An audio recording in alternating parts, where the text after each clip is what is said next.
I mean, Here. We are live. Okay, perfect. Thank you. Okay. Is people hearing an echo there? Oh, there's Senator Byer. Perfect. Okay, good afternoon. I'm going to call the remote hearing meeting here on the Senate Committee on Redistricting to order. It is Monday, January 25th, and it is 3:15 p.m. And of course, it is the year 2021. Welcome, everyone. We are going to start first with a roll call of members, and I'm going to ask folks to identify how they are participating. Several of us have already been through this, so it should not be too foreign.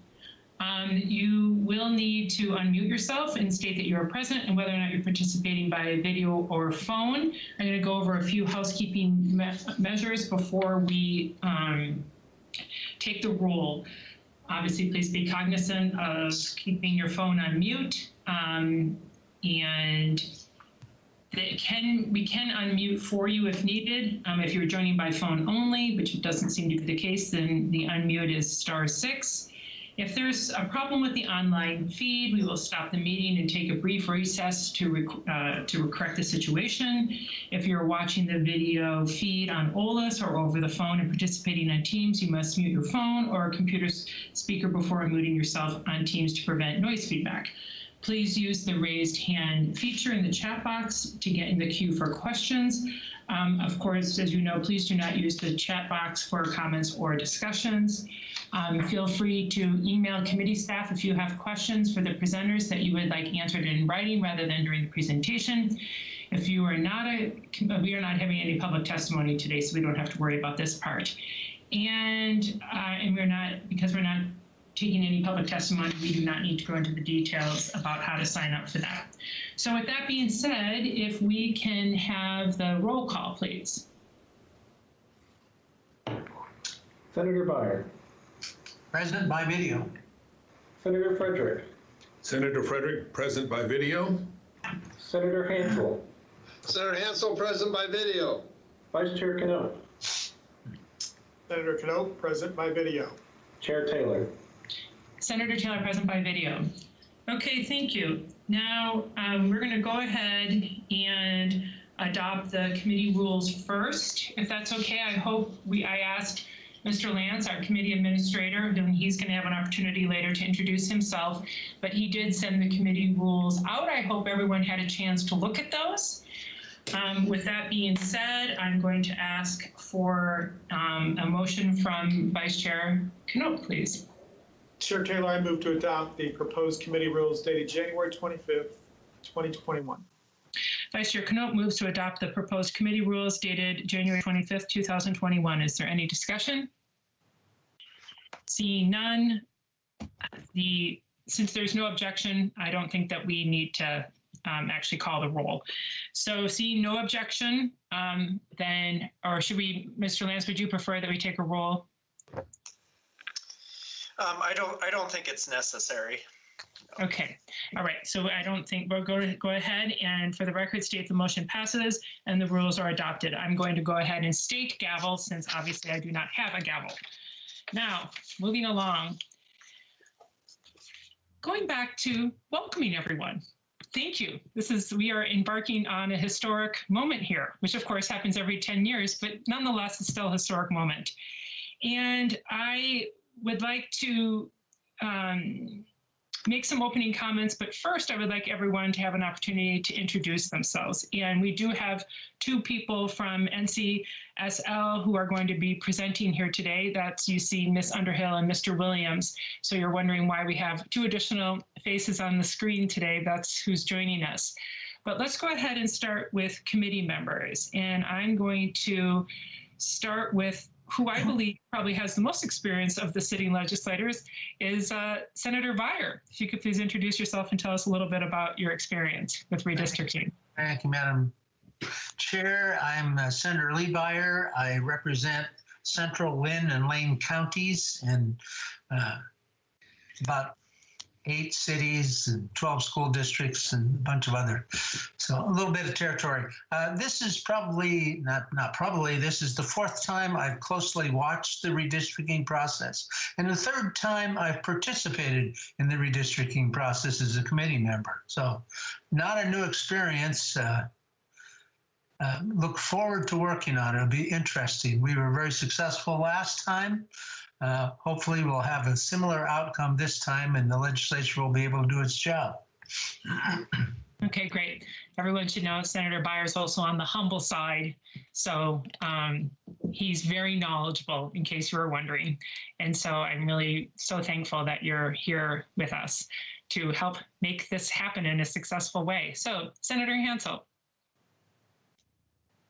Well, after that, I feel I'm up to bat after Babe Ruth has just hit a home run, or several of them. Lee's got a lot of experience, and it'll be a pleasure working with him.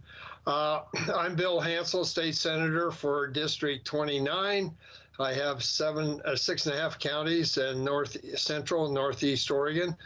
And for you folks from NCSL, I'm also privileged to serve on the NCSL Board of Directors and the Audit Committee. So we've got some meetings coming up here this weekend, I understand. So good to be a part of it, and I'm really looking forward to this committee. And we have a tremendous chair, and look forward to seeing what we can accomplish. Thank you, Senator Hansel. So nice. How many years were you a county commissioner? I'm in my 9th year as a state senator, starting it, and I was 30 years Umatilla County Commissioner.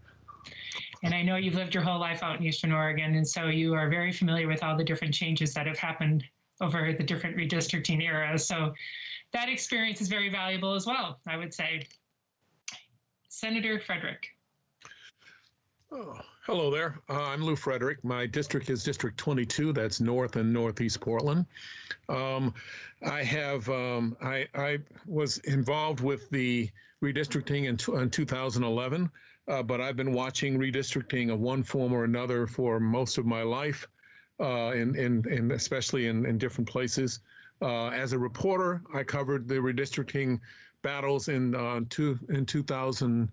Let's see, in 1980, 81, in 91, in 2001, and so I got a chance to see what was going on there. I'm a voter. I lived in my house since 1977, so we have gone through, I think, about 5 or 6 different folks in terms of redistricting. At one time, the line ran down the middle of my street, and then it ran 2 streets over, and then it ran 4 streets over, and now it's split up in completely different ways. And I have been involved as watching the redistricting take place in other states, because my family and friends are scattered around, but in particular in Alabama, Georgia, and Ohio. Oh, always amazed. I'm always amazed, Senator Frederick. The wealth of experience. It's truly amazing. Last but not least, our Vice Chair, Senator Knoop. Thank you, Madam Chair. Tim Knoop, representing Senate District 27, which includes Bend, Redmond, Tumalo, and Sun River, and some rural areas surrounding. This is starting my 9th year as well in the Oregon Senate. I served in the House from 99 to 2005, which means that I was involved in redistricting in 2001, helped pass a redistricting plan. The governor vetoed it, and let's not digress, but there was a walkout. So this one will be much more successful. Look forward to coming up with a nonpartisan plan that we can all support. Okay, Senator Hansel, do you already have your hand up? I do. I just want to say, in respect to Lou's testimony, I've been in the same district my entire life, so I never moved at all. And if you count my county commissioner years, I was involved through testimony and trying to, work here in this area of Northeast Oregon on 3 different redistricting. So this will be my first as a state officer. Okay, great. Well, being the most junior in years of experience, I'm Kathleen Taylor, obviously state senator. I represent Inner Southeast Portland, Milwaukee, and Oak Grove, that's Senate District 21. And I'm just starting my 2nd term in the Senate, and I previously served in the House. Previously in the Senate, I chaired the Labor and Business Committee, along with my vice chair there was Senator Knoop. And our president of our Senate, President Courtney, asked me to do this. We all know how those conversations go. In other words, I drew the short straw, and here I am. But I made a commitment to do this to the Senate President and to our caucus to do this in a nonpartisan way. And obviously, I have no say in who is on committees, but I really genuinely do believe that our President, Courtney, I think this is something that he does well at, is assigning committees and bringing people together. And I'd like to think that the 5 of us will be able to work really well together. And I'm really glad about the geographical the distribution here, and that's really important because we understand the importance of the balance between urban and rural here in Oregon. So thank you for the introduction. So I'm going to go ahead and have the staff, starting with Mr. Lance, introduce himself, and then I'm going to make some general comments before we turn it over to our presenters. So Chair, members, my name is Michael Lance. I'm the lead committee analyst for the redistricting effort in the Senate. I've been with LPRO for about a little over 2 years now, and have previously staffed the Judiciary Committees, as well as the Senate Veterans and Emergency Preparedness Committee. I'm looking forward to work with you all. Fantastic. Mr. Brennan? Hello, Patrick Brennan. I'm a legislative analyst for the Legislative Policy and Research Office. My normal topic area is transportation with Senator Beyer. But this session, in addition to that, I will also be lead staff for the House Redistricting Committee. So I'm Michael's counterpart on the House side. Very nice. And then Kevin? Thank you, Chair. I'm Kevin Rancic. I'm the GIS analyst assigned to redistricting for both the House and Senate committees. I just started at LPRO a couple months ago, and previously was at the Population Research Center at Portland State for about 10 years. Yes, I'm giving on the side. I'm teaching Mr. Rancic. I just got to brag a little bit more, because it turns out when you do ask him questions, oh wait, he does know. So committee members, this Mr. Rancic is going to be a great asset for us. I've been so impressed already, and so glad that he's with us, because technology has changed since all this happened 10 years ago, and he's going to be here to help us. Oh, and he's got a cat, and I have 2 cats too. So, you may see mine too. This is part of doing committees from home. Okay, and then we also have Mr. Murphy. Thank you, Chair Taylor. I'm Sean Murphy, and I'm the committee assistant for both redistricting. Thank you. Okay, great, thank you. And then colleagues, Dan Gilbert is the legislative counsel that's been assigned to our committee. So I want to, of course, again, I can't thank all of you enough. We all know this is an enormous undertaking. And I want to just go ahead and state on the record, and I think all of you have served with me long enough to know that I'm being quite serious when I say that my goal as an individual, and I would like all of our goal to be as transparent as possible with the public. We are in a tough time here. We're in the middle of a pandemic. And so I think that we need to make extra efforts, if you will, to make certain that the public is completely aware of what we're doing and about the information that we're receiving, and that there is an enormous, that we're communicating about when people can testify, what's happening, and getting the information out to the public as best as possible. We are going to be having a series of hearings coming up, and I just want to talk about them really quickly, because the hearings that we're going to have is, we're starting today hearing from NCSL, and Senator Knoop and I attended a hearing a training a few weeks ago. It was a 3-day training, and it was absolutely fabulous. I felt that I learned so much. And in that, Michael has ordered for, or they're in the process of trying to get you, I'm not sure it's happening, you're going to be getting this book, and this is the red book of Redistricting for 2020, I believe is the date on it, and it has a wealth of information. Don't worry, you'll be getting the information orally in other forms as well, but I do want to let you know that that is coming. The hearing that we're going to be having on Wednesday this week, we're going to have Dan Gilbert, it's again LC, come and present. And what he is going to be covering is, basically giving you a one-on-one on all the laws that we need to know. Okay, the Constitution, state statute, et cetera, some of the more significant legal cases that have occurred. Then we're going to have a hearing, and this is really important, and I really hope that we can all come together and focus on this. The third hearing is going to be completely dedicated on how we, as a committee, are going to prevent discrimination from occurring when lines are drawn. Now, I'm not saying that any kind of discrimination occurred in the past, but we are right now in the year 2021, and the public, I believe we could all agree, has spoken that they do not want any gerrymandering, and the public would like to have assurance that there is no discrimination occurring, which of course is against the law anyway.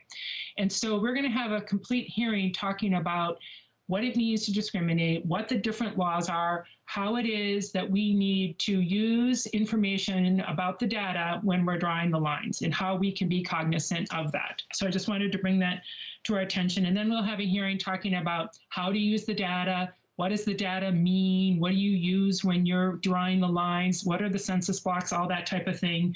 And then after that, we'll have two hearings about getting public testimony. We are going to we need to be educating ourselves. And I really encourage you as committee members to be looking at this information as it comes, et cetera, because when it comes down to it, we're going to have to vote as a committee. It's going to have to come out of committee and go to the floor. And we need to make certain that we are all knowledgeable. Obviously, a lot of you already know quite a bit about this, but you know where I'm headed. We have some, part of that in educating ourselves is learning about ESRI, which is going to be the data software system that we're using. Things have changed, people tell me, dramatically from 10 years ago. So we all need to be brought up to speed about the technology and how it's used, okay? We are having some potential challenges about the US Census data. You've seen that coverage in the paper. We'll have more conversations about that later, about what is exactly happening with the US Census data, and how we're going to manage that as we go forward, because there could be a risk of some delays. I am really serious about wanting this to be nonpartisan. It's the only way in which I agreed to do this. So I'm hoping that we can work together in that way. Obviously, the House, Representative Salinas and Representative Bossart-Davis is the vice chair. They are having their set of hearings. I learned today from staff that it seems that they're having a lot of similar hearings than what we are doing here on the Senate side.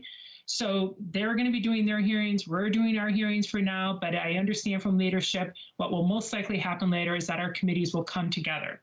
With that being said, as you know, in the Oregon statute, we need to go on 10. We have to have 10 public hearings before any lines are drawn and 5 public hearings after the lines are drawn.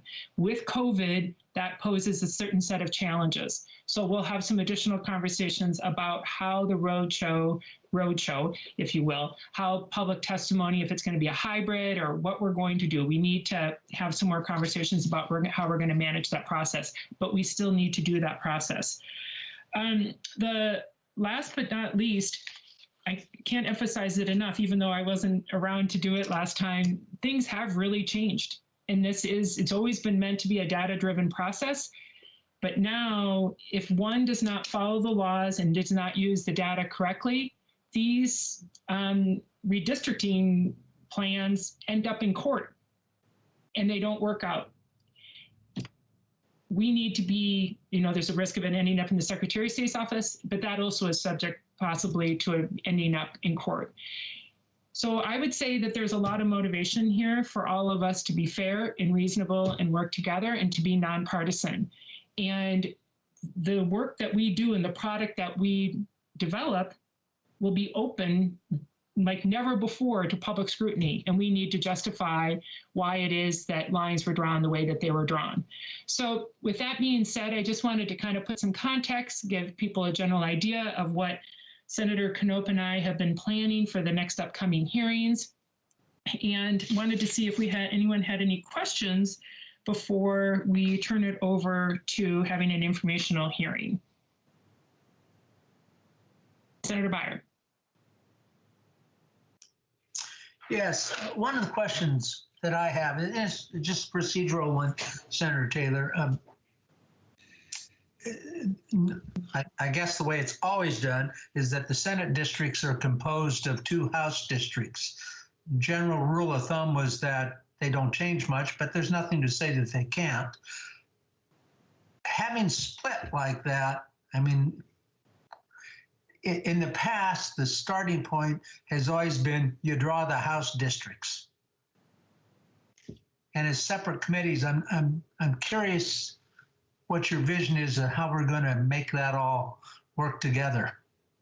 Well, funny you should mention that. I had the same question of the Senate President, who has, I guess I shouldn't speak for it. I can't remember the exact number of times he said he's been through this.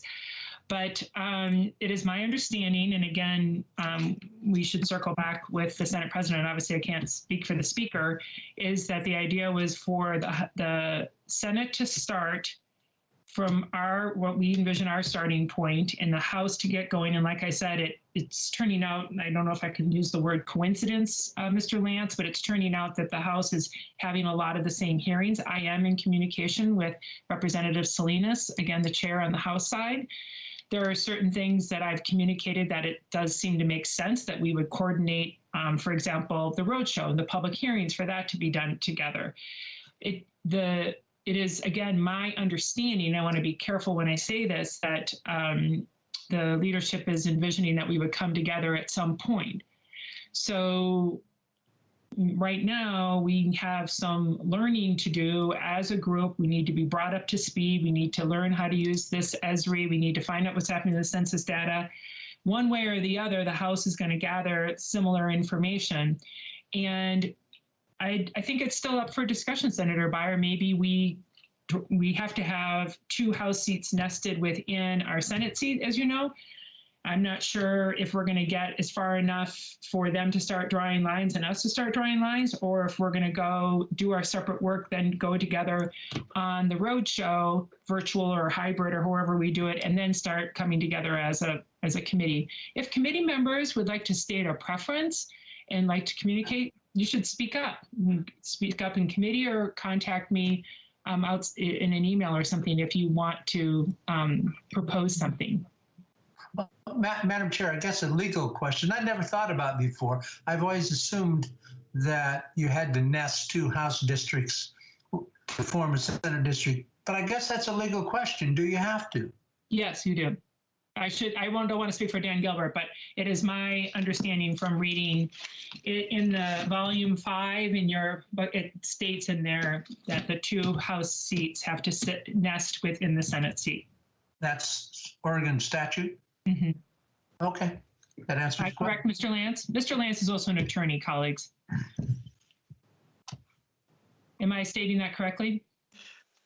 Chair Taylor, Senator Byer, I believe it's a constitutional requirement. Is it in the Constitution or is it in the statute? Okay. I can look that up for you and get back to you and cite that. I always assumed that, but as we were talking about it, I just wondered if that was. Right. So it is that we also have the Constitution here, and so it is, and Dan Gilbert is listening as well. So if this is what's hard, because usually Dan would be in the room and he'd be able to run up, but he is not able to do that. So if he wants to send a message to confirm, we can also go about it that way. So, but yes, it is, I'm quite confident, although I can't cite the exact spot, that it is that it does need to be 2 House seats nested within a Senate seat. Not a big deal. It was just a curious question. Yes, that's fine. That's probably you'd want to do. Well, we're going to have to get used to communicating this way because of COVID. So this is just the way it's going to, we're going to just have to do it this way. Again, normally we would have LC in the room and they would run up and so. Chair Taylor, Dan Gilbert is texting us that it is both in the Constitution and in statute. So we are both right. There we go. I like it when we're both right. They're both wrong. That would be embarrassing. Okay, so any other But it's a natural question. It's kind of the one of the many elephants in the room, Senator Beyer. So happy to have more conversations about what would work and not work. We may need to be a little bit creative along the way about combining House and Senate and how we're going to do this. So absolutely open to suggestions. Okay, with that being said, I think, Mr. Lance, we should, do I need to close this part of the hearing of the organizational meeting or not? I mean, I did gavel after the organization and the introductions. I don't think so. I think I'm just going to go right into introducing the informational hearing. Yep. Okay, so with that being said, we're going to go ahead and gavel and introduce, have an introduction to redistricting and informational hearing. And with us today, we have Miss Wendy Underhill, and I'll let her introduce herself, and Mr. Ben Williams, and they're both from the National Conference of State Legislatures. Welcome. Thank you for being here today. And tell us who you are, what you do at NCSL, and where you're phoning in from, please. Great. Hello, Madam Chair and Vice Chair Knoop and members of the committee. It's a pleasure to be here with you. I am Wendy Underhill. I am the Director of Elections and Redistricting at NCSL, and Ben Williams is with me here today. His emphasis in law school and in his professional life since then has been primarily around redistricting, so you're lucky that he's part of our team, and we are both delighted to be with you today. It seems to me that you all know a great deal already. Ben and I had prepared sort of the top 10 things that we think legislators ought to be aware of as they do redistricting. I now think, after your introductions, that some of this might be a little on the elementary side for you. So we will try to either watch your body language about move faster or your body language about, whoa, slow down here. So do feel free to tell us what you need from us. We are the bipartisan organization supporting legislators and legislative staff throughout the states and the territories. And our structure is bipartisan, as some of you know, but our work we think of as nonpartisan. It should be able to be read by anybody and be useful, whether you're a D, an R, or unaffiliated or any other such thing. We did bring slides with us. Sean, if you want to go ahead and put those up, that'd be great. And go ahead to the next slide. So basically the point is that NCSL does work for you all, and when we do our work, we try to take a 50-state perspective. We have lots of 50-state tables for you, and we try to have information on topics that are key and what could be more key this year than redistricting. And I'll tell you about some of the resources we have as we go along later. But our bread and butter work is to respond to questions that come from legislators or legislative staff, and we do work for both sets of people. We know Dan Gilbert, and glad to know he's listening in on this, and nice to know Michael Lance at this point as well. So if you do want to ask any questions, we do handle them in a confidential manner, so we don't tell people in other states or people in your own state what kinds of questions are being asked. And as I said, we did break this down into 10 discrete points, and if it's all right with you, Madam Chair, we will stop at the end of each, and if you want to ask questions about that thing, that way you won't listen to Ben and me go on too terribly long without mixing it up a little bit. That sounds great. Thank you. And Ben, take it away. Great. Thank you, Madam Chair, Vice Chair Knoop, and members of the committee. Next slide, please. So the very first thing that we wanted to cover in our breakdown was the fact that states are in charge of redistricting. So in the U.S. Constitution, Article 1, Section 2, the Elections Clause, the power to redistrict is expressly delegated to the state legislatures thereof. Now, some states have given that power to a commission through the initiative process, which was approved by the U.S. Supreme Court in 2015, but the default measure in our constitutional system is that the legislature is charged with redistricting. And obviously that makes redistricting one of the core issues that NCSL covers on behalf of our members. Next slide, please. The most common question we get when we talk about that states are in charge is who in the state is in charge. So most of the content I have here is about redistricting commissions. And this slide is just meant to highlight the number of commissions that are adopted each decade. You can see that it's somewhat hopscotch per decade. There, it goes up and down, up and down. This past decade happened to be an up, where Colorado, Michigan, Ohio, and Virginia adopted redistricting commissions who have the primary responsibility of redrawing district lines. New York and Utah have an asterisk beside them because those two states have advisory commissions. So the legislature still has a role to play, but those are new adoptions for this cycle. And if you add up the numbers on this bar chart and then you look at the slides I'm about to show you with maps, you'll notice that there are more states on these bars than there are states on that map. And that's because some of these adoptions are revisions of previous commissions that were adopted. So for example, in Colorado, the state where Ms. Underhill and I are located, there was a commission that drew legislative districts starting in the 1970s, but there will be a new commission that does that is structured differently for this coming decade. Next slide, please. So these are the states that have the legislative commissions. You'll see that the states in green are described as the primary line drawing power. At NCSL, when we were trying to differentiate between the different types of commissions, what we settled on was who gets the first bite at the apple, so to speak. And if the first bite at the apple does not go to the legislature, then we have those states in green. The states that have an advisory role, sometimes the advisory commission has the first step, but in the end, the final authority over who draws the lines remains the legislature. And then the states in light blue are the backup states. And those are states where if the legislature fails to adopt district lines by a particular date, a backup commission exists. And you may notice that Oregon does have a backup procedure through the Secretary of State's office, but it's not colored in blue here. And that's because we define commission as being more than one person. So that is why you see that. Next slide, please. And here's the same thing just for congressional districts. You'll notice that there was a drop off in the number of states that have this. Again, there tend to be two clusters, one in the greater Western region and another in the upper Midwest and Northeast. Next slide, please. So this is not something that I think this committee is considering, but this is a slide that we always include. And since this slide deck will be sent to all of you, that's a resource that we think is helpful. One of the most common questions we get about redistricting is if a legislator is considering introducing a bill, to create a commission of some form, here are the considerations that are commonly made. I'm happy to go into more detail about this if you'd like, but for now, next slide, please. So the other state that is commonly mentioned in questions that we receive is Iowa, because Iowa has this reputation as having a unique process that isn't quite a commission, isn't quite the legislature. So I just wanted to head that off by having a slide that describes Iowa's process.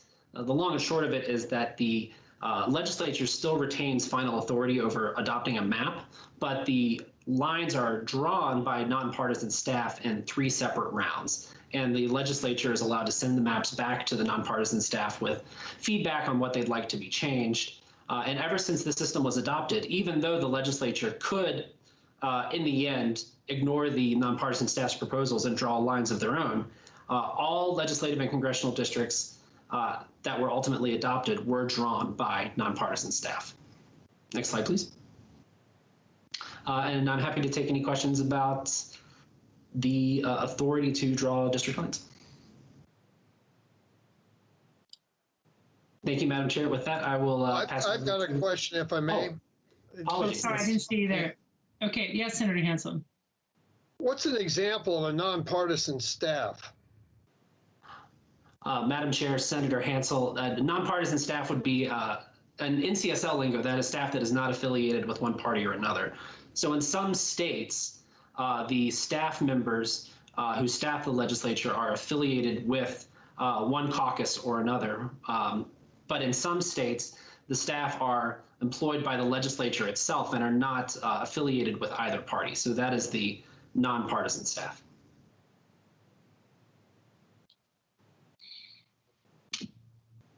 Yeah, that's interesting. This is an ongoing debate. I'm going off of the fact that right now Oregon does not have a commission that does redistricting. That's not currently in our statute or our constitution. Whether or not that changes in the future, I have no idea. But I am going by what the law is before us, and we as a committee, I think it's pretty easy to argue, we need to go forward and follow what the existing U.S. Constitution, Oregon Constitution, and the federal law and state law are. Commissions, it's really tough at Senator Hansel because it's kind of like who audits the auditor, right? Like there's a whole argument there, but in the case of a commission, it's tough because, you know, who ends up being the people and how are they held accountable? And so obviously some states feel that they've found a way to do that. And it's fine for us as a committee to have a conversation about it, but I have not dedicated, for example, a whole hearing on it or anything. And the reason being is because that's not our current law and that's not the process under which we'll be operating, if that makes any sense. But obviously, welcome to ask questions about it. Madam Chair, yes. To the senator's question, by statute, I believe, the Oregon legislative staff is nonpartisan. In fact, the quickest way to get fired if you were part of LPRO or one of the other committees is to take a partisan position. Agreed, they are nonpartisan. Mr. Lance is doing a very good job of being nonpartisan, in my opinion. Very professional, has been really good at answering the questions in a non-biased way that I have found. So, but yes. Any other comments or questions? I don't see anyone with their hand up. Okay, please continue, Mr. Williams. All right. Thank you, Madam Chair. I'm going to take it up from here. Yeah. I might take a little bit more time on the census than some of the other points that will follow, and that's because there's a lot going on with the census right now. I know you mentioned it earlier, Madam Chair, and I can fill in a few things here and happy to take more questions as well. Many of you probably know that the census is the nation's largest peacetime activity. It is responsible for distributing $1.5 trillion every year to states and localities, and that goes to schools and transportation projects, healthcare, and anything else the federal government might be helping to fund. So that's every year for a whole decade. And because these formulas are so important to funding, states and localities have a significant interest in seeing that the 2020 census provides an accurate count so that every small entity can get all of the dollars that are due to it. So we do see that there's interest in the census from the point of budgeteers, as well as people who are interested in it from the redistricting angle. Let's go ahead, Sean, to the next slide. So the first thing, of course, that you might think about with the census is the apportionment of seats in the U.S. Congress. And I bet it's no surprise to any of you that it looks like Oregon might get a seat. We do have an arrow taking it from California and giving it to you. Of course, it's not California's seat going to Oregon. It's a formula that's been long established on how to distribute the congressional seats. Now, I've said it's long established. At the same time, the Trump administration had proposed an alternative way to distribute the House seats. Since President Trump has come in, he has overturned that, so we're back to the tried and true. I can tell you more about that if you like, but we are back to where we were with the usual expected way to distribute House seats. Let's go to the next slide. I'm sorry, can you differentiate there? Can you just clarify what you were saying there, please? Sure. So generally speaking, all people have been counted in the apportionment numbers. Total state population, that includes all of the people who live in the state. President Trump had asked that the apportionment be done by taking that total population and removing those who are known to be undocumented residents in the states. And that was in the courts and was not yet, of course, the date for providing that apportionment money data had been missed. That was to be December 31st. And so that's in large part because the Census Bureau did not yet have a methodology worked out for how to remove the undocumented residents from the count. And also there were so many court cases about this. When President Biden took over, he said, we're not going to push that anymore. So we're back to the formula of equal proportions for making that distribution. Okay, so just to be clear, the data that we're waiting on from the census, which right now appears is a little bit late, and hoping that gets corrected, of course, is going to be the same way that it's been done historically. That's correct, Madam Chair. Thank you. And then I've got up a slide here that talks a little bit about the timeline on it. And as you well know, there's been just a whole lot of uncertainty. Some of that uncertainty was based on COVID. COVID made it hard for the census workers to go out in the field and collect data. So the field operations got behind schedule. That led to a compressed time period between the end of field operations and when the data was to be distributed. And that was too short a time. They found some anomalies. That's the word that the Census Bureau has had. And there are always anomalies this year, 10 years ago, 10 years before, but usually you don't hear about them because there's 5 months to take care of that kind of thing. On what had been an accelerated timeline, those anomalies were brought to the attention of the public. So the apportionment data was due on December 31st, 2020. That data has been missed. At the moment, the best date we've got for you is March 6th. That came from an attorney from the Department of Justice in a court case saying he thought that was a likely date for that information to be released. And then when the apportionment data is released, only then can the Census Bureau start to work on the redistricting data. So there are 2 data releases, one total population for the states. That's going to be delayed at least until March 6th, unless we hear something different. That's where the uncertainty comes in. And the second is the redistricting data, which is ordinarily due on April 1st, which is not that far away, but there's every indication that that will be late.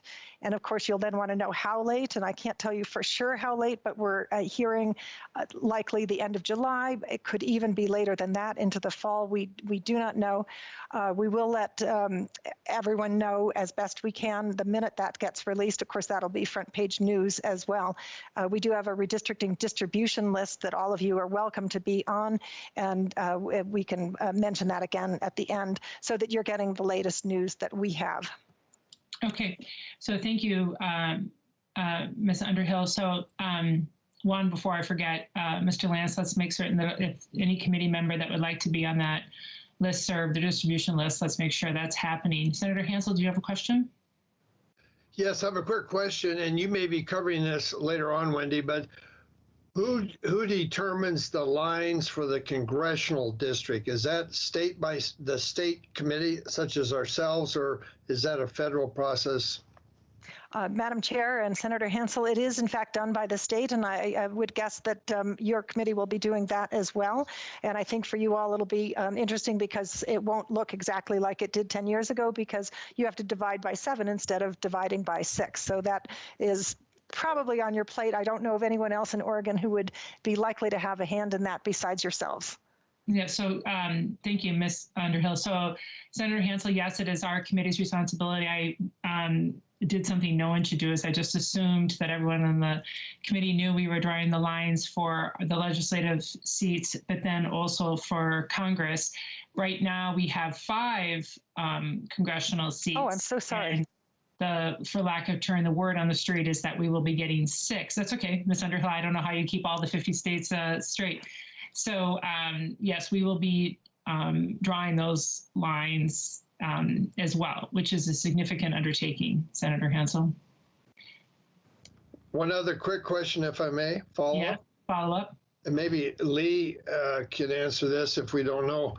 Then do the congressional districts follow within, say, Senate districts, for example? I mean, do they split? You can have part of, they don't have to follow the same boundaries that within that framework. No, well, Mr. Lance or Wendy, someone else can answer, but it's my understanding, no, they do not. Yes, Madam Chair, that's my understanding as well, that you have your House districts nesting within your Senate districts, but the Senate districts do not nest within your congressional districts. So the drawing is a separate operation for those. I see you nodding your head in agreement, Mr. Lance. Is that correct? Yes, Chair Taylor, that's my understanding as well. But of course, I'll wait for Dan Gilbert to correct me if I'm wrong on that. Yes. And then And then Dan will be coming on Wednesday to make sure we're very clear on all of this so that we can, follow the appropriate laws and et cetera. Okay. Madam Chair, they've always been totally separate processes. Yes, exactly. Thank you, Senator Byer. Okay, if you want to continue. Yes, ma'am. So I think one issue for you all is that if the data doesn't come out until after June, you have a constitutional requirement, as I understand it, to redistrict by the end of your regular session, which I believe is scheduled to end in June. So there's some timing there that you all will have to work out if, in fact, this data comes so late that you can't make your deadline. I know other states are looking at whether they're going to have special sessions into the fall to get their redistricting done. And of course, the final deadline for your redistricting is when your candidate filing date is for the 2022 election. So that would be the very outside of when redistricting could take place. Sean, I'm ready for the next slide. Yeah, so thank you, Ms. Underhill. So colleagues, this is going to be an ongoing conversation as we wait to see what's happening with the U.S. Census data. And again, Dan Gilbert from Legislative Council is working on what all the different scenarios will be for us under the different circumstances regarding when the data becomes available. Okay. And then I thought I'd just point out a couple of things that have been in the press are of concern in various advocacy communities and can be of concern to the states as well. And that has to do with the quality of the data that we'll get this year. Now, there has never once been a census that has been completely accurate down to the single person at any given moment. Part of that is because it's supposed to be on Census Day, April 1st, but you can't really count everybody all on one date. So there's some amount of built-in inaccuracy, for lack of a better word. But this year there's a few extra things. And of course, one was the pandemic. On April 1st, when we're supposed to be counting folks, many people were moving. If you were a college student, you might be moving back home. If you were later on, you were moving because you couldn't get your rent anymore, and then you had to be somewhere else. People move, and the census was extended, and that just makes it a little harder to be accurate. And there are the possibility that some of those college students might have been missed as well. Okay, and then I mentioned. Pardon me, Ms. Underhill, Senator Byer.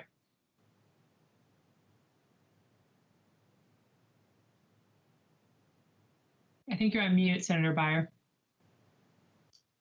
I'm sorry. Probably I'll do that too.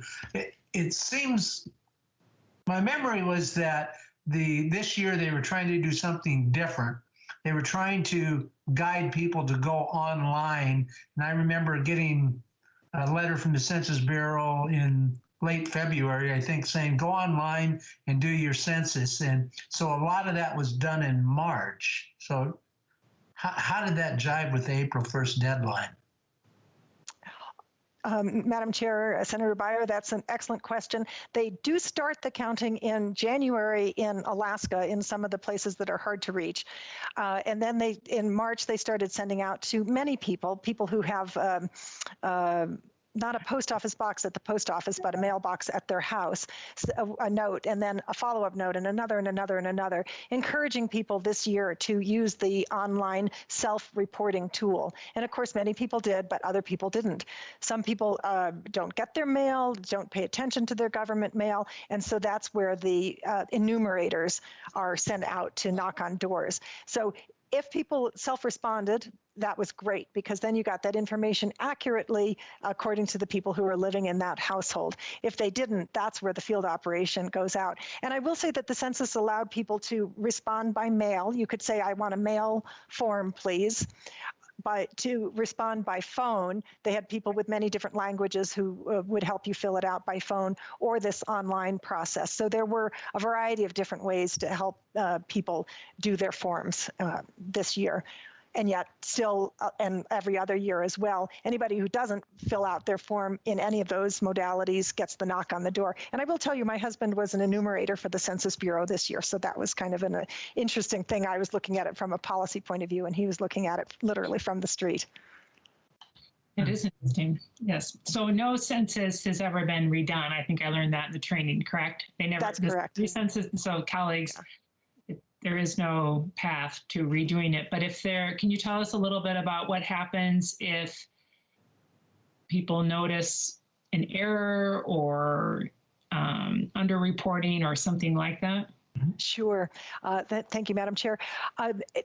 There's a thing called imputation, and that means if someone partly fills out their form, but they don't say, for instance, how old they are, the Census Bureau has mechanisms to impute or fill in that missing data. And they might fill in racial data, for instance, based on others in the neighborhood who did fill out their forms. And if a household doesn't fill it out in any way, shape, or form themselves, they don't answer the door when the knock comes, the Census Bureau can impute how many people they think live in that household based on asking people around that house, or if they have to, just making a guess by the average for that neighborhood. So this is all standard practice. It's been done before, that they fill in the blanks so that they can try to get as close to a complete census as possible. But you can see that the more imputation, the less accurate right down to the household the data is. And again, maybe it'll be a little less accurate this year because some folks weren't able to be reached, maybe COVID related, maybe because there was a lot of attention paid to citizenship this year. In the end, the census form did not ask the question, are you a citizen or not? That was not on the form. And yet it is possible that some minority communities or immigrant communities may have not been as enthusiastic about filling it out as might have been hoped. And the trick is to figure out later on how much of that was there, and that comes a couple of years down the line. The census is able to do a sort of a data quality check with some sampling, and they can give some estimates on how various populations that were hard to count might have been undercounted or in a few cases overcounted.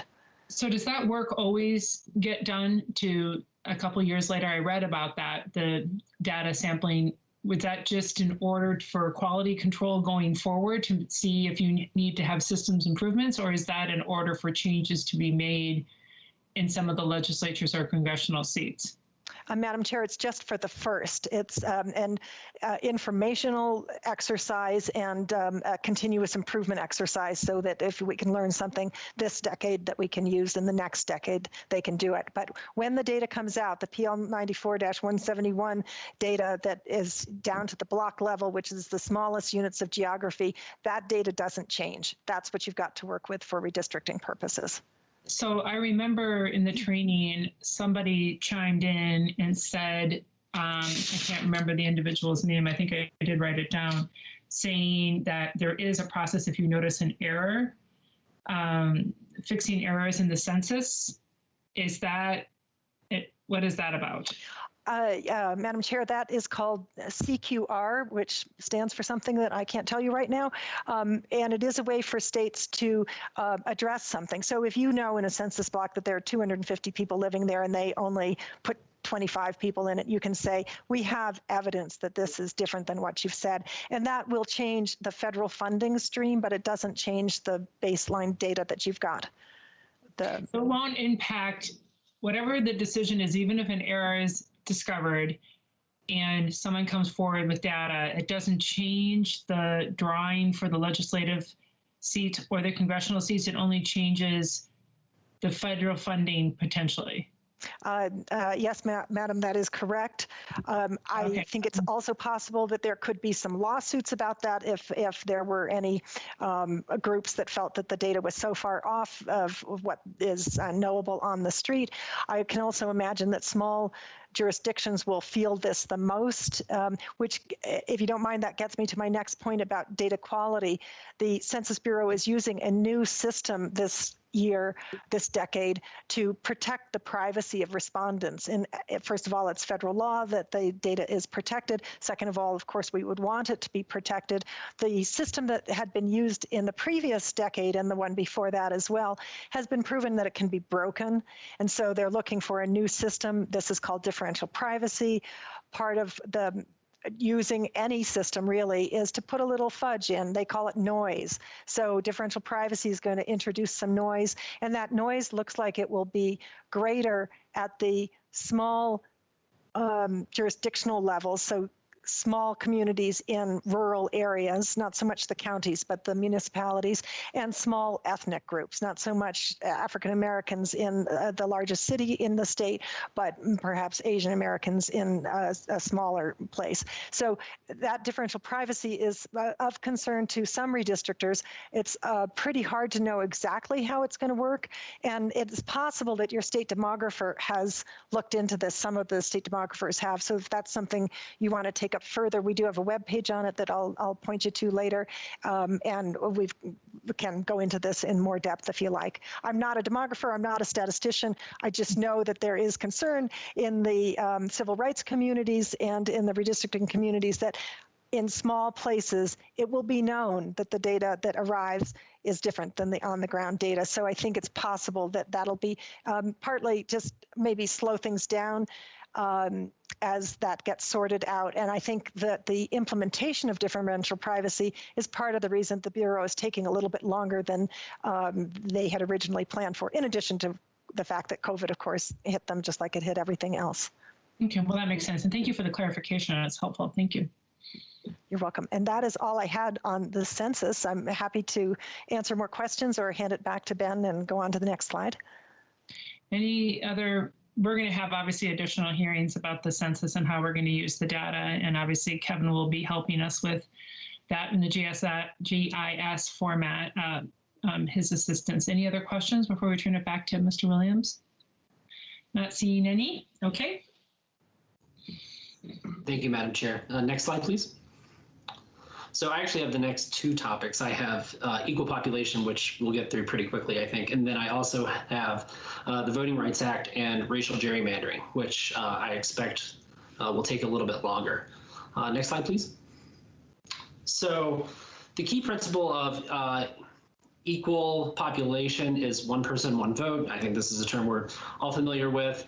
It comes from a series of Supreme Court cases in the 1960s that regulate the number of people that can be in representational districts. So that can go down to city councils and school boards. But for our purposes, it means legislative districts and congressional districts. And the principle is that voters should have an equally weighted vote for representative bodies. And so the Supreme Court has allowed some variation depending on the district type. So for state legislative districts, for example, to account for the fact that states in the 1960s, when these opinions came down, had long-standing criteria that they had historically followed that may be difficult to follow if you required exact numerical equality. The Supreme Court established a sort of safe harbor where as long as the districts were within plus or minus 5% of the district population ideal, it would be presumed constitutional. Now, that's not to say that it wouldn't be subject to challenges, but there was a presumption of constitutionality. And the ideal district is just if you divide the total population of the state as listed in the census by the number of districts, you would get that ideal district size. And your redistricting software, Madam Chair, members of the committee should have that automatically populate for you when you open it. The congressional districts, the Supreme Court has said that exact numerical equality is required.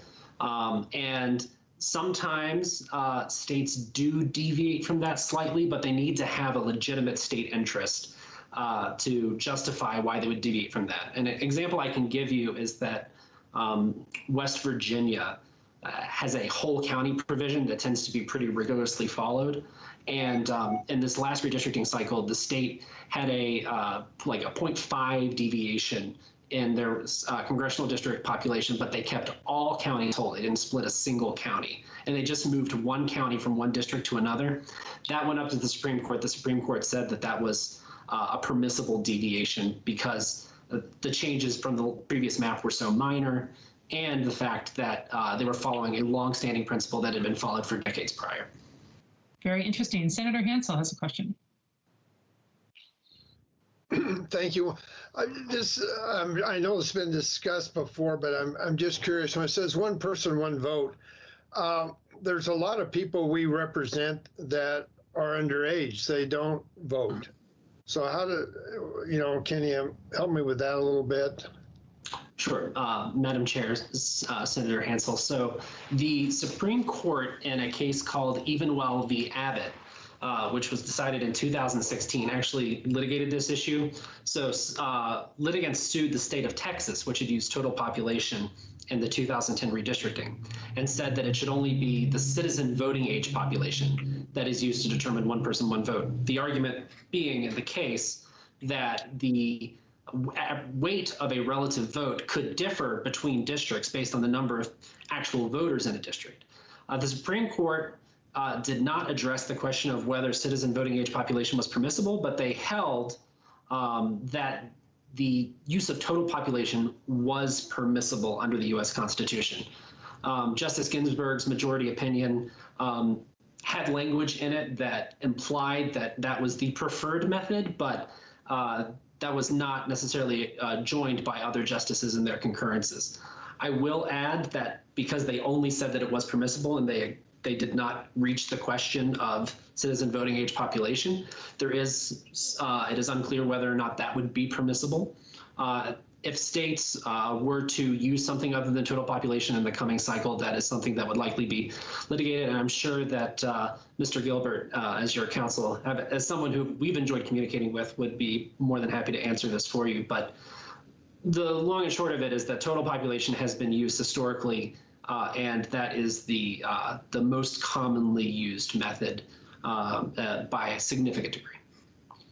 Okay, so Mr. Lance, you make a note for us to just get if there's additional information we need to hear from. It's an important question. Thank you, Senator Hansel. If we need more information, remind me to have Dan explain it to the committee. But please continue, Mr. Williams.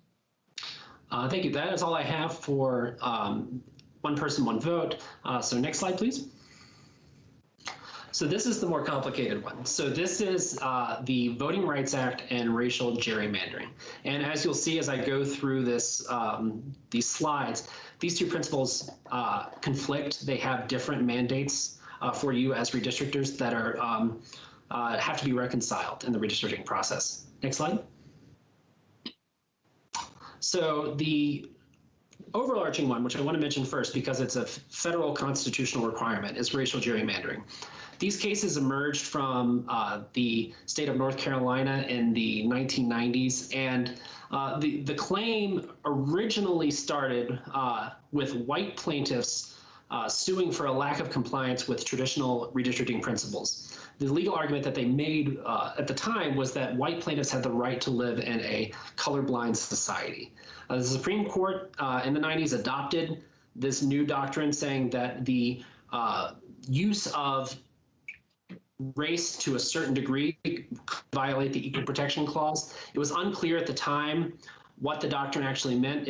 We later learned in cases that the standard was predominance. The doctrine actually died in the early 2000s because of a case called Easley v. Cromartie. But in 2015, it was revived and has been used this decade to strike down districts. And the difference between the 90s is that in all of the cases this decade, the plaintiffs have been members of minority communities suing in a way that argued that the overreach of the Voting Rights Act violated the Equal Protection Clause. And I'm going to go through the doctrine in the next slide, please. So this is the doctrinal analysis. I'm sure that Dan Gilbert will be happy to go over this further with you. This is a pretty easy way of visualizing it, though. And so the first question that courts ask when they're analyzing a racial gerrymandering claim is, was race the predominant factor in the creation of districts? So predominant, it's never been defined. It's always been presumed to be greater than 50%, so the majority justification for the construction of a district. If the court finds the answer is no, then the district is valid. If the answer is yes, it was the predominant factor in the creation of a district, then we move on to, was the predominant use of race required by the Voting Rights Act or to remedy past racial discrimination? That is the only permissible reason for using race predominantly that the Supreme Court has ever identified. And they've never actually held that that is a permissible use. They've just always assumed that compliance with the Voting Rights Act is a justification. And then if the answer is yes, the Voting Rights Act required race to be used in that way, the Supreme Court will uphold the district. If the Voting Rights Act does not require race to be used in that particular way, then the district is invalid for an improper predominant use of race. Now, the straightest line through what does this mean for redistrictors is that race has to be used as required by the Voting Rights Act, but a predominant use of race that deviates from the requirements of the Voting Rights Act is subject to possibly being struck down under racial gerrymandering doctrine. So it requires strict compliance with the Voting Rights Act, but no more than that. Next slide, please. And advance the animation. Thank you. So there are two parts of the Voting Rights Act that are commonly used in redistricting and have been used as justifications by states and as a defense in racial gerrymandering litigation. So the first one is Section 5 of the Voting Rights Act. Only certain states were subject to it. There was a formula in Section 4 of the VRA that listed a certain number of factors that would determine if a state had to was subject to it. If a state was subject to Section 5, it meant that the state had to get pre-clearance for any changes to its election laws. That's much broader than redistricting, but it did apply to redistricting bills because they are statutes passed by legislatures and they relate to elections. In 2013, the Supreme Court in the case Shelby County versus Holder found that the formula that identified which jurisdictions were subject to Section 5 was unconstitutional because it had not been changed since the VRA was originally passed in 1965. And so it was not tailored to the current circumstances in the jurisdictions that were covered. So Congress was free to create a new Section 4 because Section 5 was still technically valid law. The Supreme Court didn't strike down Section 5, but Congress has not, as of today, passed a new coverage formula. So Section 5 is still the valid law of the United States, but it applies to exactly 0 jurisdictions. So for all intents and purposes, it is neutered, but animation, please.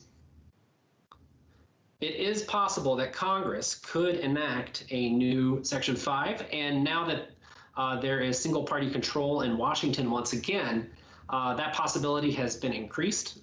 In my briefings that I gave to states before the election, I would say that the possibility that there would be new law coming out of DC just before redistricting begins was a low probability, high impact scenario. Low probability at that point because the Democratic Party would have to win both of the Senate seats in Georgia to do so. Since they have done that, this is something that you as committee members will have to watch. Will there be new law coming out of Washington that gives you new direction on how to draw districts? There have been reauthorizations of the Voting Rights Act introduced in the House and the Senate. We'll have to see whether or not they pass, but this is something to keep an eye on moving forward. Okay, excuse me, I just wanted to understand. So under the Section 4 before, Oregon was never subject to that, correct? It was not, although in a new formula that would be written, it's unclear which states would be covered. I suspect that the formula would have to be written somewhat differently than the old formula was. I will tell you this, I am familiar in conversations I've had with colleagues that it is very likely that California would be subject statewide to the new Voting Rights Act introduced in the House bill, which they were not before. So there are new circumstances. So it's unclear if Oregon would be subject to it or not under new language. Okay, thank you. Interesting. Okay. Next slide, please. So the other main provision of the Voting Rights Act is Section 2. Unlike Section 5, it applies nationwide. There's no coverage formula. The goal of the law is to prohibit vote dilution, which is the relative strength of a vote of a member of a minority community relative to other persons. It is not prophylactic, so it doesn't require a state to get pre-clearance to change its election laws like Section 5 does. Instead, this requires litigation. It's essentially just a cause of action that a litigant can use to bring a case in court. The burden of proof under Section 2 of the Voting Rights Act is discriminatory effect. So plaintiffs don't have to prove that the governing body at issue, whether it be a city council or a state legislature, had discriminatory intent when they were crafting the particular law. They just have to prove that it had a discriminatory impact on a minority group to win. And that's an important distinction because it's a much easier burden of proof for a plaintiff to hurdle than proving discriminatory intent, which would require the discovery of communications and divining of the tea leaves to a certain extent that are hard for plaintiffs to get. Next slide. And can we just advance through all the animation really quick? Yeah, I think that's the last one. Thanks. So the Jingles Preconditions, these come from a Supreme Court case in the 1980s. This just determines whether or not a jurisdiction is subject to Section 2 of the Voting Rights Act. For time purposes, I won't go into this in a lot of detail, but you'll have this slide deck, and I'm happy to answer any questions if you have them. You should just know that the first provision relates entirely to the size of the minority group and where they are located geographically, and there are formulas that Mr. Gilbert can go to in more detail about how you determine whether or not someone qualifies. And the last two, the political cohesion and the white voters acting as a bloc, that is commonly referred to in political science literature as racial polarization. So the idea that a minority group votes for a certain party and a larger majority group votes for the other party and thwarts that minority group's opportunity to elect the candidate that they would like to elect.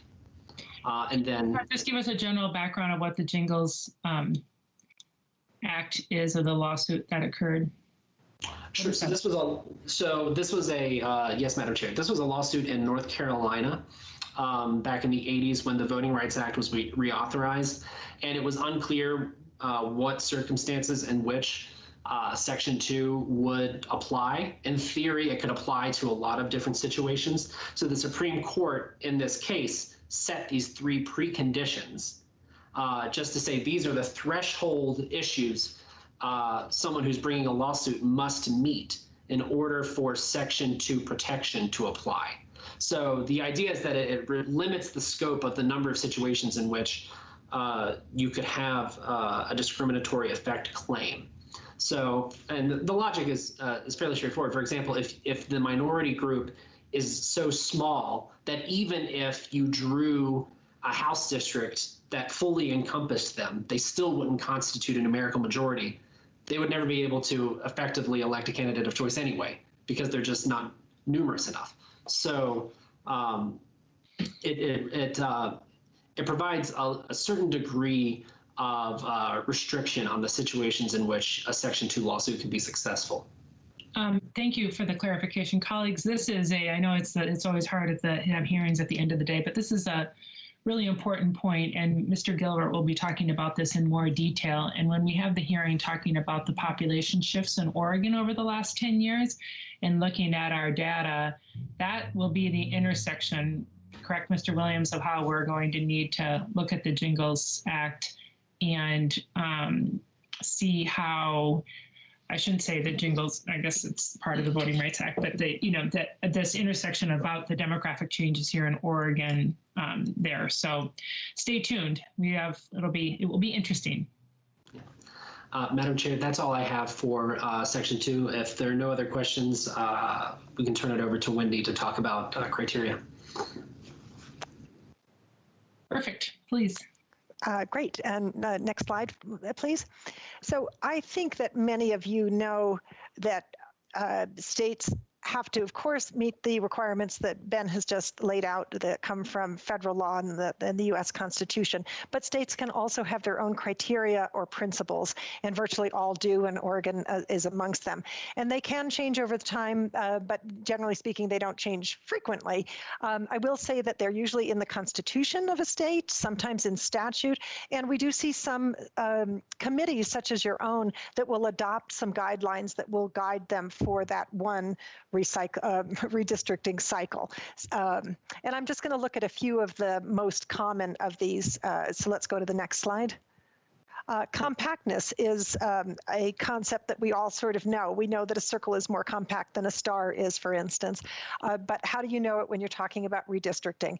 And the yellow there represents a district, and it represents two numerical or mathematical ways to measure its compactness. And you'll see that those two ways come up with something very different. So there's not one accepted way to define compactness, except perhaps the eyeball test. An awful lot of people think that they know what a compact district looks like by just kind of looking at it.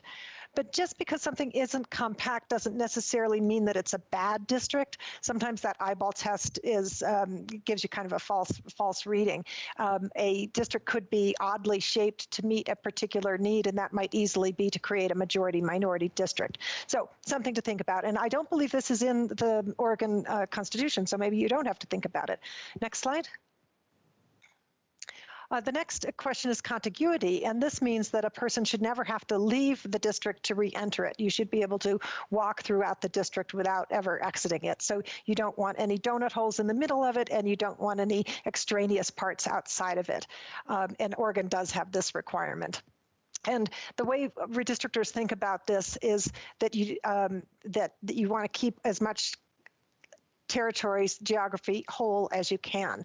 Now, if you happen to have some islands, you're kind of stuck. Islands have to be added to some district, one place or another. And Ben, why don't you hop in here and just describe this Virginia situation? Of course, Wendy. So this is the eastern section of Virginia.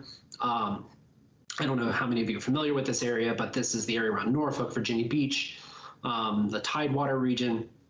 And you can see that there's a large section that's circled. That is the part of Virginia that lies on the, pardon me. Apologies, Madam Chair. That is the part of Virginia that lies on the Delmarva Peninsula, and it is not sufficiently large to constitute a district on its own. I'm sorry. Take your time. Don't worry about it. It's absolutely fine.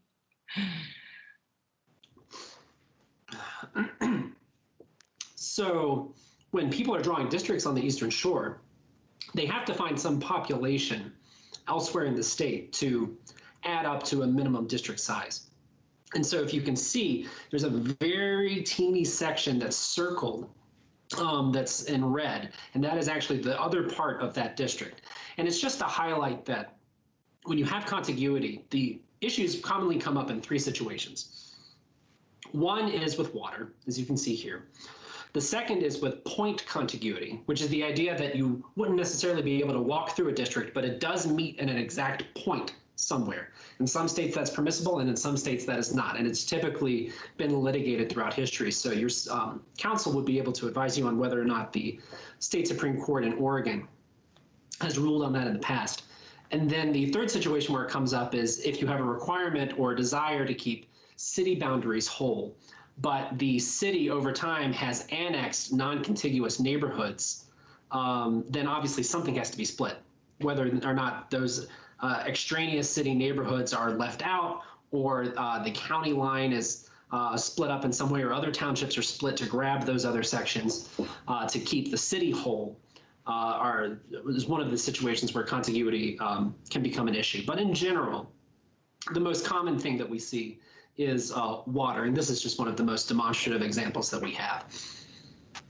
Thank you, Ben. Let's go on to the next slide.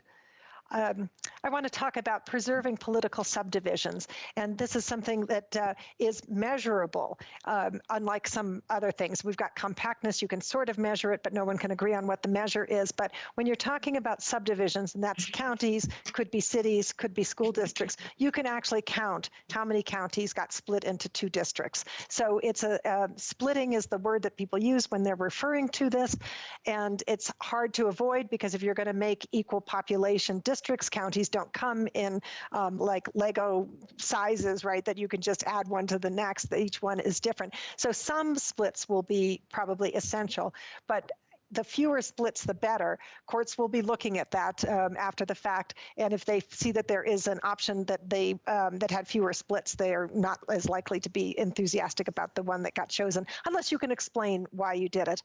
Next slide, please. And this is about preserving communities of interest. Unlike a county where you know literally where the boundary is, it is a geographic boundary. Communities of interest are not defined by law in any way, shape, or form. Every state can define it how they want to. You see some examples of the way 3 different states have defined it, but generally speaking, it's some geographic region where the people who live there have some common socioeconomic interests. And we've seen them be as diverse as in the flyover patterns from LAX. Those folks have something in common. It could be rice farmers. It's often used to think about ethnic groups, but it is not meant to be a stand-in for that. And here, the way to think about this is that your hearings that you're going to hold, I think you said there's 10 or 15 of them in total. It's a question you can ask your communities. What do you think your community of interest is? They don't have to draw a map of the whole state, but they can say, I think this outlines the people who think like I do and have like interests. So you'll know what those are, not because you necessarily know what the communities of interest are, but because you'll ask the population what they think. And then next slide, please. Many states, and Oregon is one of the 17 that does this, prohibit the intentional favoring of a political party or of an incumbent or a candidate. And this language is often in the Constitution, and it's newer than some of the others that we've just now talked about. And it's intended to address partisanship. So it's saying, don't draw these lines specifically to either favor or disfavor any political position. This is hard to interpret, and it's possible that your court has had a chance to do that. Otherwise, it's a little bit in the eye of the beholder as well. And then the next slide, please. And here we've put up just a few of the things that are also in other people's states, but I think are less important probably for Oregon. I don't believe any of these are true in Oregon. I'll just mention the seeking competitiveness. Some states are now saying that they want their redistrictors to seek competitive districts. That is the opposite of creating districts that are secure for one party or the other. And it's not necessarily a good idea, but we see 4 states have gone that direction. And then the next slide, please. I guess the big takeaway from this section is that you can have a nice list of things that you'd like to accomplish, but by doing one, you often will undo another. They do tend to conflict with each other. So it's hard to be both competitive and not pay attention to incumbency. It's hard to be competitive and not pay attention to prior districts. So I just ask that you think about, you've got all of these things to measure. You could make them into priorities. That's one option. Or you can just informally balance them one against another. But in all cases, those federal requirements come first, the equal non-discrimination and the one person, one vote. Those are always going to be your top 1 and 2. And I'm happy to take questions here. Any questions from anyone? Okay. Ben? Thank you. So next slide, please. And the next slide as well. So I'm going to talk a little bit about courts and redistricting. The point of this slide, and you'll see partisan gerrymandering has strike through. And that's because the Supreme Court in 2019 said that the issue of whether or not there was excessive partisanship in the construction of a particular district was not a question that federal courts could answer. So it was non-justiciable in the language of the U.S. Supreme Court. So this is no longer something that you're going to see, but it's probably something you heard about a lot in the past cycle. There were lots of states that had this partisan gerrymandering litigation going up and down through the court system. We will not see that anymore in the federal courts, but we may see it in state courts. Next slide, please. In the Supreme Court's opinion in 2019 that said it was a political question that the federal courts couldn't answer, the U.S. Supreme Court did say that state courts could address this issue if they had different provisions of law. For example, something that directly addressed the partisanship issue. And they cited the example of Florida, which if you remember Wendy's slide from a moment ago, it was colored in green because it had a prohibition on the use of on partisanship and redistricting.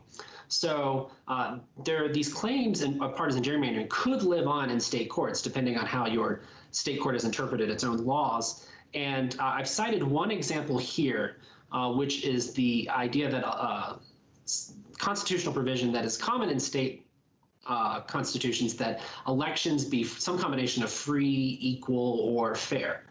Oregon has one of these provisions. Article 2, Section 1 of your Constitution says that all elections shall be free and equal. And this is an interesting provision. I think in most states, this is some language that's just in the Constitution that wasn't frequently cited in court cases or in laws and statutes. But in 2018, the Pennsylvania Supreme Court ruled in a state court case that their provision, which was identical to this, all elections shall be free and equal, included within it a prohibition on partisan gerrymandering and struck down the state's entire congressional district map as being an unconstitutional partisan gerrymander, and then had a special master redraw the entire state map. And as you'll see on the image to the left, the U.S. Supreme Court, because of a doctrine that they have called the Adequate and Independent State Grounds Doctrine, which means if a state court interpreting its own state constitution creates a ruling on a particular piece of law, and there is no federal comparison. So, for example, if Oregon had an equal protection clause, there's also a federal equal protection clause. There is no federal counterpart to a free and equal election clause. If there's no federal counterpart, the Supreme Court cannot review the decision of that state Supreme Court. And so in this case, the U.S. Supreme Court declined a motion by the state legislature, which was controlled by Republicans, to reconsider the state Supreme Court's opinion. And so Pennsylvania had its congressional districts redrawn by the state Supreme Court, and those lines were in effect in 2018 and 2020. Litigants also filed a very similar lawsuit in North Carolina, arguing a very similar constitutional provision. There said all elections shall be free. And the state court again ruled that the language included a prohibition on partisan gerrymandering. And the state's entire congressional district plan in North Carolina was also struck down and was also redrawn. And it was also not reviewed by the U.S. Supreme Court. And so you have these two new cases that emerged at the very end of the last decade, which have introduced an entire new doctrine into our constitutional framework, much as the racial gerrymandering cases I mentioned earlier emerged in the 1990s, having not existed previously. It's unclear how these will go. Obviously, with 30 different state constitutions, if in theory we presumed all 30 states would have litigation under this clause, which I don't think we're presuming that, but if you did, there would be 30 different interpretations of what these clauses mean. But the first two states that had this litigation did find that the state constitution included, this provision included a prohibition on excessive partisanship and redistricting. So it's something to keep in mind as we move forward. Next slide.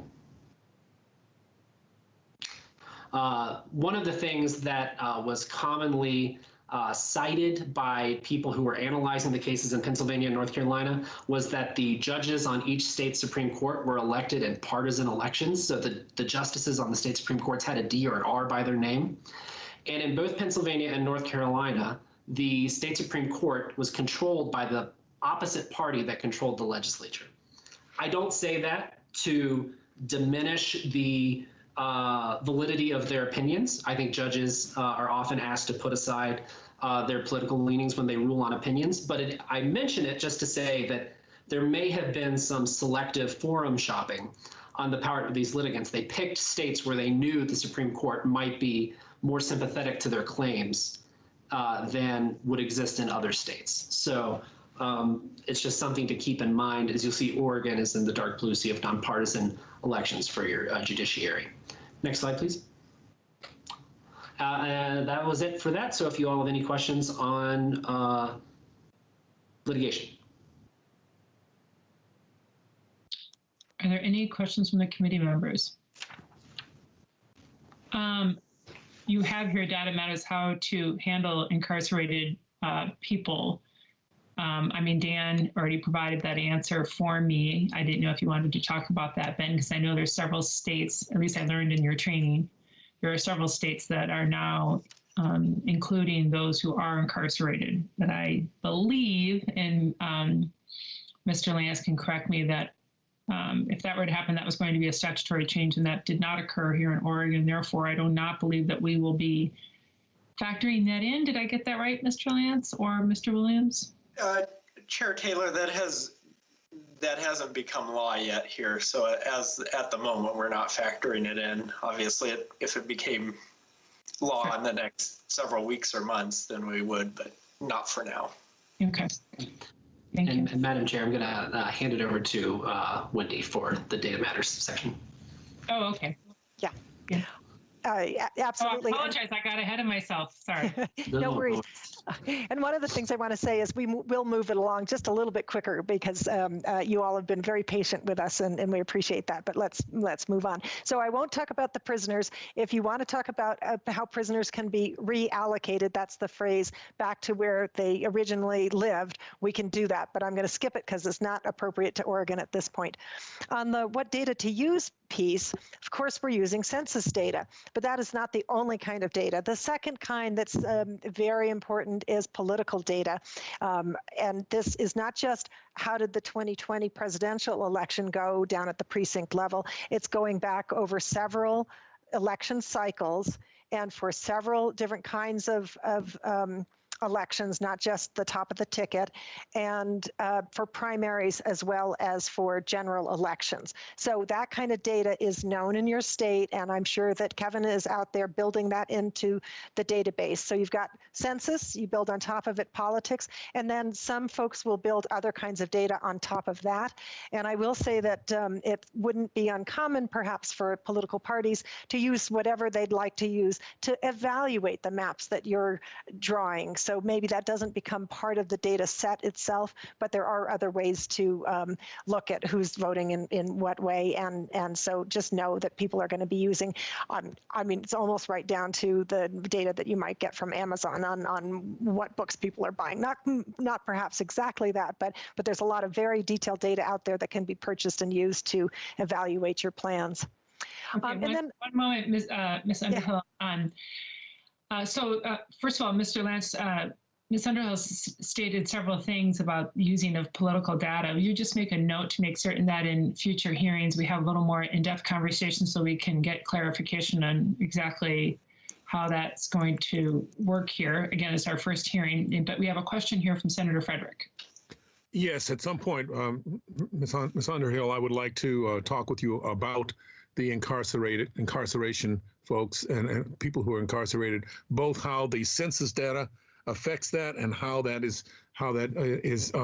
folded into the description of the various districts and how the redistricting is part of that, because there is a bill to try to deal with some of these issues in the legislature at this particular point. I'm not sure that it will come out in the next few months, but I hope so. We'll see. Madam Chair, Senator Frederick, I will say that the census data will be provided with the prisoners in the place where they sleep, which is in the prison address or area or census block. The Census Bureau will also be providing a second data set that gives some information to the states on where those folks might have come from. But it's my expectation from the experience of the two states that have already done this, that your redistrictors will be in very close communication with your Bureau of Prison Administration to figure out who lives in that prison at this point and what was their previous address. And you'll note that some of those people may not have a previous address, or some of those people might have an address that's outside of the state. So there are some decision points that go along with that, which I could talk a little bit more about, but that's kind of the general picture. The Census Bureau this decade is giving you more information than it gave you last decade, but you do have to use that second data set from the Census Bureau to kind of adjust. That's a word I don't think I'm supposed to use when you talk about census data, to inform the first set of data that comes from the Census Bureau and use those additional numbers. So it's a few extra steps there for your state. Madam Chair, I just want folks to know that I will be looking at that as a concern. Thank you. Okay, thank you, Senator Frederick. Great. And then my last point I wanted to make here is that there's a thing that I refer to as the handoff of data from redistrictors to election officials. And you all will be building your maps in GIS, and you will send it to somebody, maybe the Secretary of State, maybe right out to the county clerks, and they will be drawing the districts so that they know that this voter is in this school district, this municipal district, this county district, this legislative district, and this congressional district. So they have to assign every voter to a number of different districts. And oftentimes, I don't know how it's done in Oregon, but most of the nation, people are doing that by hand. So if you can help those election officials by providing the best information that makes most sense to them, if you hand it off as GIS and they have to keep it in a spreadsheet, there's a lot of work that goes into that. So maybe that's another thing to talk to an election official and say, what is the process you do after we're done with what we do, so that there can be less time in between the finishing of the redistricting and the building of all of those precincts and assignment of voters. And I think we're ready for the next slide unless there's questions.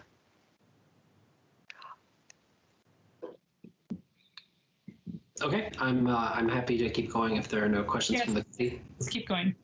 Okay, thank you, Madam Chair. So this section is the public wants to and will participate. I will note that, Madam Chair, you mentioned earlier in your comments that Oregon does have provisions relating to public hearings and public meetings. So some of this is codified in several states. Oregon has more codification than most, but there are 5 different areas in which NCSL has identified different variations of what public input could be. And so the first one is public map submissions. So this would be if the state had some formal portal or some formal method of soliciting and receiving proposed maps or proposed communities of interest from the public in a GIS or some shapefile format.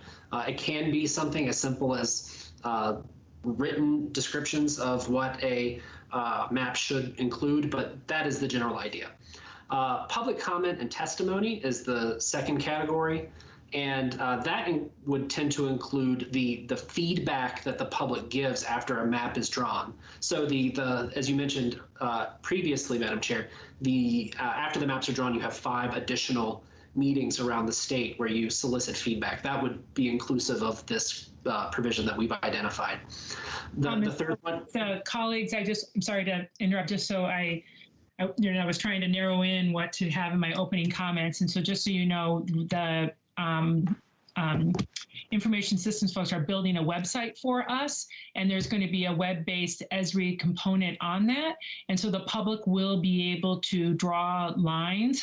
We will be putting provisions on the website saying, here are the rules you have to follow. Obviously, the compactness and the various rules. You can't just draw the lines willy-nilly, because there would be no point to that. And then also they would have to draw the lines for the whole state, for both congressional and for legislative districts. And so that's going to be coming. We'll have additional time in future hearings, and we'll be getting updates from staff about the building of the website. But I'm glad you mentioned it, Mr. Williams. Of course, Madam Chair. So, and that's good to hear. This is one of the things that at NCSL we're trying to gather, the different methods that states are using to solicit public input. So I'm glad to hear the Oregon plan, so that we can, if we are asked, we can say Oregon is a model that you other state can follow. So the third thing is the public hearings and access. That tends to be what we're doing right now. If the public had an opportunity to comment at a public hearing, that would qualify. Sometimes it includes a roadshow. As you mentioned earlier, there are states like Colorado that require the hearings that are held on location to be in different geographic regions of the state that are defined in the Constitution. That is less common than other methods, but there are some states that go to that degree to define how these hearings are held. The fourth example is notice. So this is the requirement that when a redistricting bill is either brought before a committee or is brought to the floor for a vote, there is a certain amount of advance notice so that the public has an opportunity to deliver feedback. So, for example, you wouldn't have a situation where a redistricting bills introduced at 9 p.m. in one state, and there's a vote at 6:45 a.m. the next day in committee on that bill, which is something that has happened in other states in the past. So Oregon has this notice provision, so that is a definition of public input that we have identified. And then the final one is citizen-initiated review. This isn't quite public input, but it is a way that the public is involved in the process. This is a set procedure in state law that allows a member of the public to challenge the legality of a map other than just bringing a lawsuit in a district court. So typically the way this works is there is a period of time after a map is enacted where the public can bring a lawsuit at the state Supreme Court, typically, saying that the redistricting entity, whether it be a commission or the legislature, did not comply with some requirement in law to a sufficient degree. And then that is resolved on an expedited basis at that court. So that's just the last way that citizens can play a role in the process. I will note that if you look at the screen, you'll see that there's a screenshot of a website called Dave's Redistricting. Obviously, since Oregon will be using the Esri product and will have a web-based tool where people can draw maps, the members of the committee can direct people to that website. But there are these free resources as well that exist on the internet. Dave's is just one example. There are other web-based tools. District Builder is one, Redistrictor is another. They've multiplied since the 2010 cycle. But these are free websites that anyone can log on to, create an account, and they're given a version of GIS software where they can draw a statewide districting plan. And they vary in their degree of sophistication and the amount of data that they include, but you can produce a map out of them. And you have the ability to export them into emails and send them to other people. So it is possible that as members of the committee, you will receive public submissions, not through the Esri method that you've set up, but through these free open source software websites as well. And so I know that some states are considering ways to solicit this, or not Oregon, Oklahoma has created a website specifically for these free map submissions because they know they're going to receive them. So they're just saying, send them all to this spot and then they'll be analyzed from there. But that is something that you as a committee could think about. I'm going to interrupt you there. I'm just, Mr. Lance, are we a hard stop at 5 due to the technology? My understanding is we can run late. Sean, can you tell me how late we can go? Do we have to stop by 5:15 or could you go past? And I didn't know how many more slides we had. 2 more slides. Okay, we'll just keep going while Michael figures this out. That's all I have for public input, Madam Chair. So I'm going to hand it off to Wendy to finish if no one has any questions. Perfect. Committee members, we are definitely going to be having public input. They're working on the website and the various technological issues that Mr. Williams brought up. So thank you for that. Okay, bring us home, as we say in Oregon. Bring us home. Yeah, absolutely. Let's go to the next slide. Guess what? Redistricting does involve politics. And I have heard you say, Madam Chair, that you're planning on doing this in a nonpartisan way. And I believe Oregon has much less of a history with redistricting wars in the courts than many states do. And so you're on a path that looks less political than many, but you do have a congressional delegation, and I can imagine they might come knocking and asking for what matters to them. And you do have national parties who might also come and say, hey, we really need you to do this or that. And you do have these 2 groups that I've put on the screen that can either be helpful or not, up to you, whose job is to share with the states their thoughts on how to do redistricting. So if anyone wants to check in with their party, they're welcome to. And if you want to be nonpartisan, you're going to have to build some guardrails perhaps around the outside. Next slide. And here's just some of our resources. Two of you were able to come to our most recent redistricting seminar. We will be doing at least one more, probably June, July. I'm guessing probably July. And we'll let you know as soon as we've got that figured out. The book is on its way to all of you. And then we do have some web resources, not just these three that we've put up there, but these three kind of relate to what we're doing. None of you need that starter kit as far as I can tell. And if you do want to do any comparisons, you can look at that Redistricting Systems, a 50-state overview, which shows on many of the things we've talked about where states are. And then if you're interested in the census delays, we have a web page on that. That is a page that we have to update very regularly as we learn something new is going on. And that, we'll take a look at the next slide, and that's basically what we brought for you today, and happy to take any additional questions or take the slides down and just have a conversation. Okay, And it was, well, thank you. Thank you very much. Yeah. That was great. I think that was very informative, even though we have people here who have been through this before. I'd like to thank Senator Beyer. What do you think? It's good to have the reminders. It was a good presentation. Thank you very much.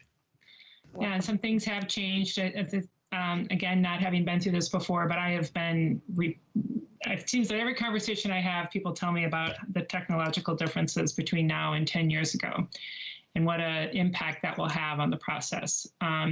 Is there anything else or any questions? Senator Hansel.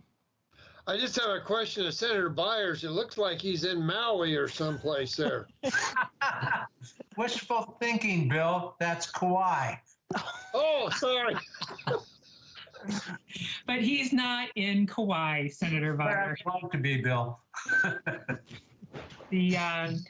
Okay, anything, I just can't say thank you enough to both of you. When I called Ms. Underhill, she right away said, yes, we would love to do that. And it's just so great to have this nonpartisan resource to come. And it was very informative. And again, I think it really touched on the subjects in order to kick us off on get us going on the right start here. Mr. Lance, did I forget anything miss anything that I should say? We're going to have our next meeting, of course, on Wednesday. Dan Gilbert will be presenting. We're also going to hear from our Willamette University across the street from the Capitol, Professor Norman Williams. I believe he is a constitutional expert, and he also knows quite a bit about redistricting here in Oregon. I think that's a correct statement, Mr. Lance. And so Dan Gilbert's going to talk about the legal framework and narrow in a little bit more on what we learned today. And then Mr. Williams is going to be talking, we need a little history. Some of you have lived through it, but good for the public to hear a little bit of the historical background on redistricting here in Oregon. I want to make sure we don't, not to say any mistakes have happened in the past, but I want to make certain that we have all the information as we move to the next step. So with that, anything else for the good of the order? Madam Chair? Yes, Senator Beyer. Will Dan be going into the specific requirements of Oregon law? Ours is fairly detailed. So Mr. Gilbert, I've asked him on Wednesday. He will have half of the hearing time. He's going to be talking about the U.S. Constitution, the Oregon Constitution. He's going to talk about the federal laws, and then he's going to talk about our statutes. And I've asked him to also explain how Indian reservations are managed here and with our recognized tribes. And then I'm not sure if there's any difference there. He's looking into that. And then I've asked him to go over, they mentioned one here about the Jingles case, but the two big recent cases that are impacting the redistricting laws now. And then, of course, he'll be available to answer any other questions. He's going to touch on of course, the Voting Rights Act in a little bit more detail, but that's what, but yes, he's going to explain in Oregon compactness, the fact that we cannot have incumbent protection here, things like that. Make sure we know the rules before we go forward, I guess I would frame it that way. Mr. Lance, I'm looking at you. I don't have anything to add, Chair Taylor.